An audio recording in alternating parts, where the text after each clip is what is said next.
जगद्गुरू श्री संत तुकाराम महाराज यांचा 341 पालखी सोहळा यंदा आज पार पडत आहे. आपण जर पाहायला गेलं तर गेल्या काही तासांपासून सुरू असलेल्या मुसळधार पावसामुळे यंदा वारकऱ्यांची उपस्थिती तुलनेने कमी दिसून येत आहे.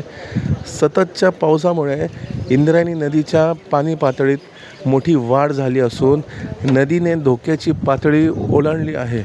त्यामुळे प्रशासनाने नदीकाठ परिसरात कडेकोट पोलीस बंदोबस्त तैनात केला असून नदीकाठी जाण्यात वारकरी आणि नागरिकांना मज्जाव करण्यात आला आहे.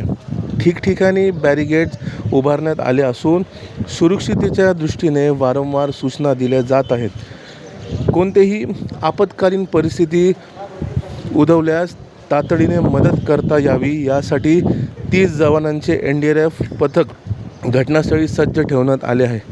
प्रशासनाने सर्व वारकरी आणि भाविकांना सहकार्य करण्याचे तसेच नदीकाठ्यास न जाण्याचे आवाहन केले आहे. LS मराठीसाठी आकाश कानापुरम, देहू.